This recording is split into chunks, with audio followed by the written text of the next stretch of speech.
माननीय सदस्य हरीश सिंह धामी जी। माननीय अध्यक्ष जी, आपने इस 310 की सूचना को नियम 58 में बोलने का अवसर दिया। मैं आपके माध्यम से सरकार से बताना चाहता हूं कि मेरे यहाँ सिंचाई विभाग में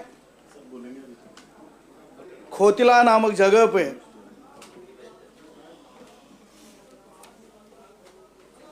चार करोड़ 41,85,000 रुपये की टेंडर स्वीकृति थी और उसी के बगल में घटखोला में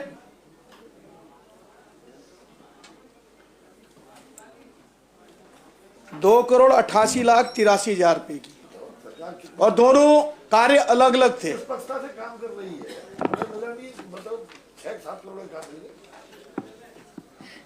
दोनों कार्य माननीय अध्यक्ष जी अलग अलग थे, लेकिन विभाग के अधिकारियों की तानाशाही और उनके भ्रष्टाचार को देखिए। जिस खोतिला में मैं आपदा में भी लाया, 7 परिवारों के घर बह गए, 20 से 25 परिवार प्रभावित हो गए। उस खोतिला में वो 4 करोड़ रुपए नहीं लगाया गया, बल्कि ठेकेदार को फायदा देने के लिए खटधार में जो 2 करोड़ की योजना थी उसमें लगा दिया। और सारी जो योजना थी टोटल 7 करोड़ 10 लाख की योजना थी। उसके सापेक्ष ठेकेदार ने 27% बिलो जाके 5 करोड़ का उसका एग्रीमेंट बना था। और विभाग की देखिए भ्रष्टाचारी, जिसमें 5 करोड़ रुपए का एग्रीमेंट होता है, 8 करोड़ 10 लाख रुपए की भुगतान कर दी जाती है। वो सारे साक्ष्य मेरे पास पड़े, और उसमें दंडित केवल एक्शन को किया जाता है। जो पिछले 4 साल से सिंचाई विभाग का जो एससी बैठा है, जिसका टेंडर है, उसको भ्रष्टाचार करने के लिए आज भी वहीं पे रखा गया। माननीय अध्यक्ष जी, ये तो भ्रष्टाचार है। और वो आपदा प्रभावित आज भी भटक रहे हैं आपदा के पुनर्वास के लिए, अभी पुनर्वास नहीं हुआ। इसी तरह माननीय अध्यक्ष जी, एक और मामला है जल जीवन मिशन, जिसमें हम कह रहे हैं हर घर नल हर घर जल।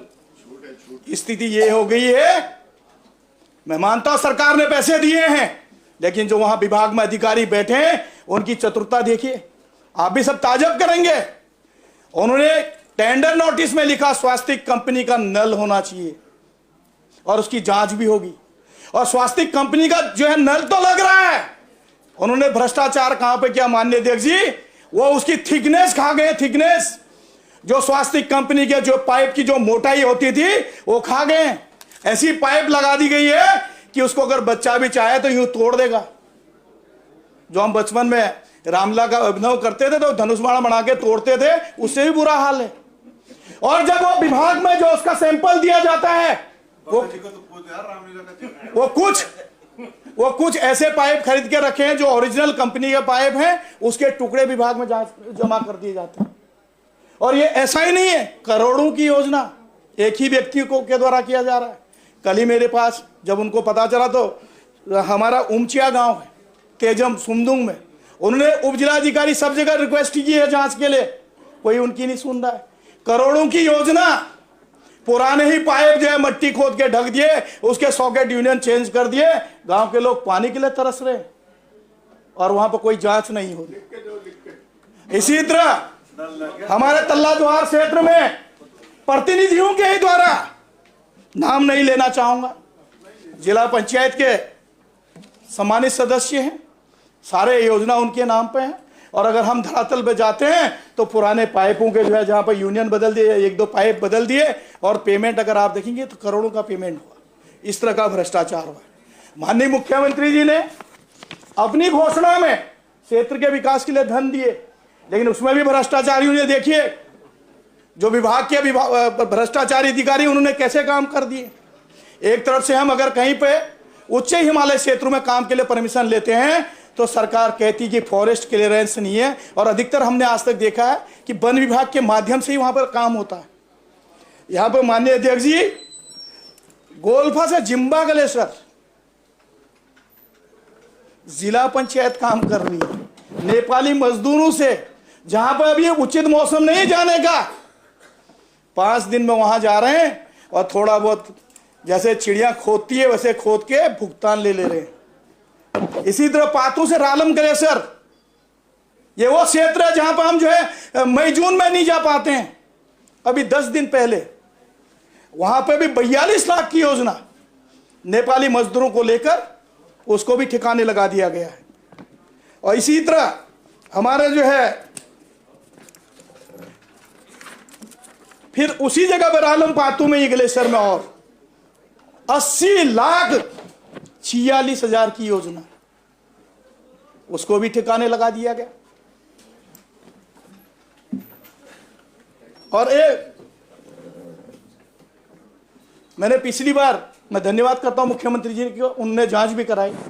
मंदिर के लिए आपके मंडी को कारीदारी सस्ता बनाया गया, जो पुराने काम थे उसी को रंग रोगन कर दिया गया और 15-15, 20-20 लाख की जो है भुगतान ले गए।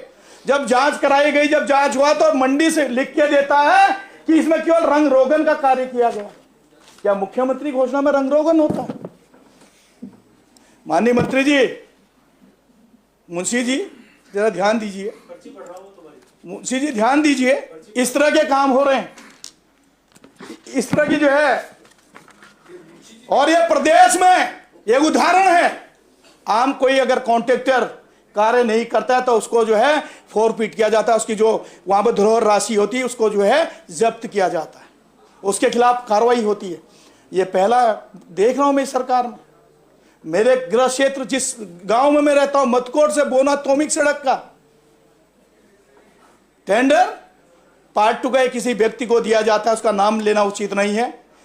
कभी वो उस परिवार से संबंधित था जो कभी यहां महामहिम रहे हैं, उनके इशारे पे आज उत्तर प्रदेश में मंत्री भी है। उस व्यक्ति का टेंडर निरस्त किया जाता है 2 साल के बाद और उसकी कोई धरोहर राशि जो है जब्त नहीं की जाती है। उस 2 साल के बाद भी उस टेंडर में जब मैं कहता हूं कि मुझे धरने में बैठना पड़ेगा, 6 महीने के बाद फिर अगला टेंडर खोला जाता है। इस तरह के भ्रष्टाचार हो रहे। माननीय अध्यक्ष जी, लोक निर्माण विभाग, आखिर हम क्यों नहीं जांच करते हैं कि एक ही जगह पे, आखिर हर वर्ष एक ही जगह पे सड़क क्यों टूटी, सड़क का दीवार क्यों बनाना पड़ रहा? आज हमारे एक सहपाठी का फोन आया कि विधायक जी आपने पिछली बार भी कहा था कि भाई इसका दीवार लगा दो, इसका घर बह जाएगा।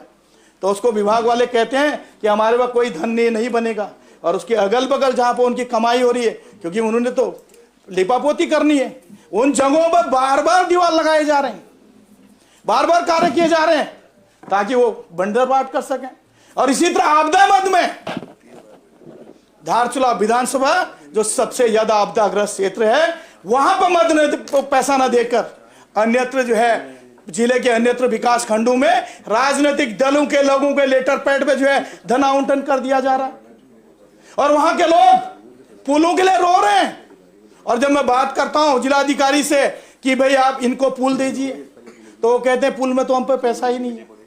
ये विडंबना है माननीय अध्यक्ष जी। कंक्लूड अभी आप देखिए, मेरे दारमा क्षेत्र के लोग जो सीमा के निःशुल्क प्रहरी हैं, धारचूला में 1 हफ्ते 10 दिन तक जो है कर्मिक अनशन में बैठे।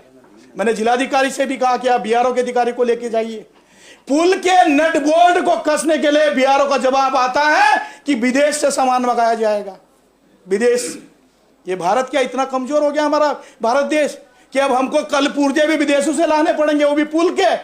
जबकि मैंने तो देखा है, बीआरओ के काम देखे मैंने, 10 दिन के अंदर, हफ्ते भर के अंदर बड़े बड़े बैली ब्रिज तैयार कर देते हैं। खाली उसके रोप को कसने के लिए बोलते हैं विदेशों से लाना पड़ेगा। ये आखिर किस ओर जा रहे हैं?